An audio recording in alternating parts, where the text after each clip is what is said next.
What is up, YouTube? It's RSMario here, bringing you another Legend of Zelda Breath of the Wild video.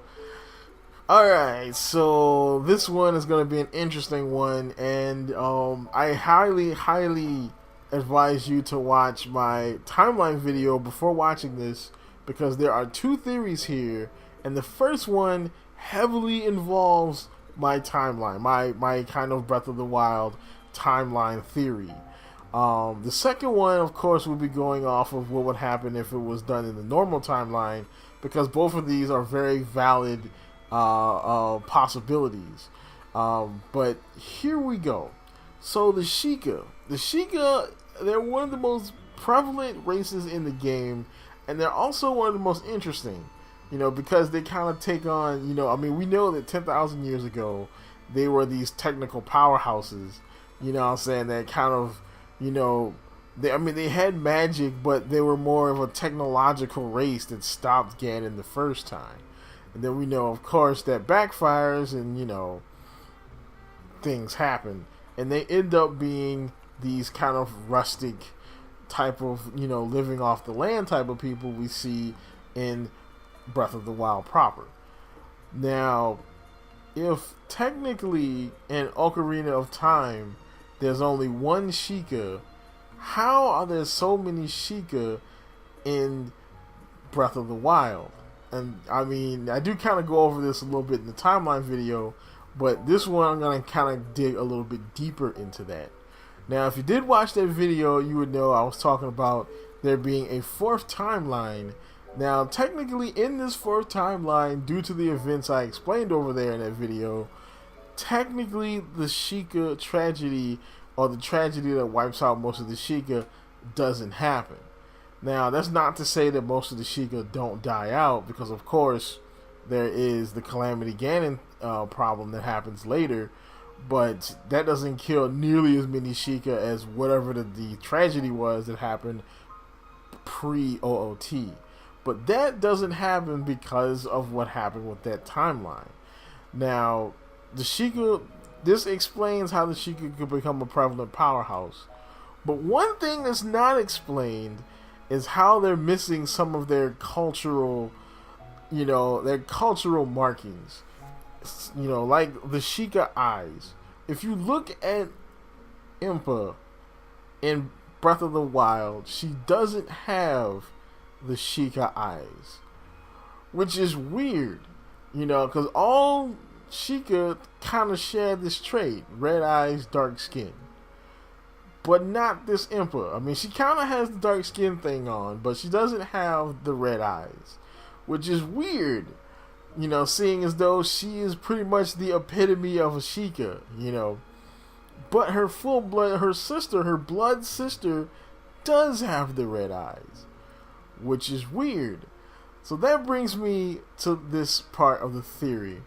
So my thing here is that the Sheikah that survived Calamity Ganon and exiled themselves to Kakariko Village intermingled with regular Hylians, and this is why you have some Sheikah. That's why you have so many Sheikah, and two, some Sheikah have red eyes and some Sheikah don't, because it's kind of like a regressive trait. Some Sheikah get the full red eyes, dark skin package, and some of them don't, but they're still blood Sheikah, and this kind of works. Now, the second part of this theory is where it gets kind of interesting. Now, a big time subscriber of mine named PJC Link actually kind of dropped this theory on me. He does these big essay style question replies to my theories, and it's pretty cool to break them down and try to answer all the pieces to it. One of the parts was he was mentioning why there were so many Sheikah in the game, and he said that basically a lot of these Sheikah aren't actually Sheikah at all, and that they're more of Sheikah by ideology more than they are by blood.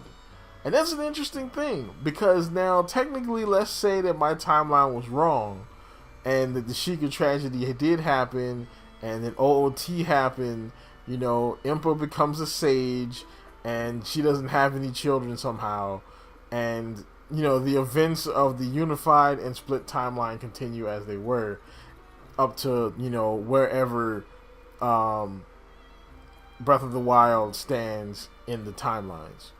Okay, so how are there Sheikah in Breath of the Wild? Well, of course, there would have to be someone to take up that ideology of the Sheikah. And this would kind of explain a lot, because this would explain how the Sheikah are more technology based than they are magic based. Because we know the Sheikah are more based on magic. Even the technology they have, like the gossip stones, is more of like magic mixed with technology. This isn't like some kind of like uber technical radio system. It involves magic. All the Sheikah items, like the Eye of Truth, the Mask of Truth, all that stuff involves magic. But most of the stuff in Breath of the Wild that is labeled Sheikah involves technology. So this could be because, that these people aren't true blood Sheikah, and that there are, Sheikah ideology, they have the Sheikah ideology. I guess a better way to explain this would be to look at Star Wars.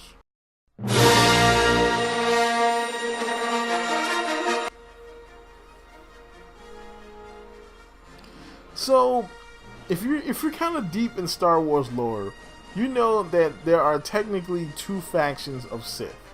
Alright, so there are the Sith that we all know and love in the the original Star Wars movies and the prequels and things like that. Darth Sidious, Darth Plagueis, Darth Vader, and to some extent, Kylo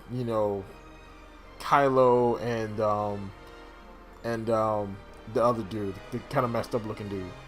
To some extent them, but mostly the original baddies, like Dooku and all of them, are Sith. Okay, now technically there's also a race called the Sith. They come from a planet. I can't remember the name right now off the top of my head, but they do come from a planet. But there is a race called the Sith. There were these red people with like weird, like kind of like tentacly, like beard type of things going, and they were, the race of people called the Sith, and they had an empire called the Sith Empire, and this is where a lot of the Sith ideologies come from. The ideologies carried by non-Sith people today, like Sidious, even though technically over the years it's been changed and altered to what we see in the prequels.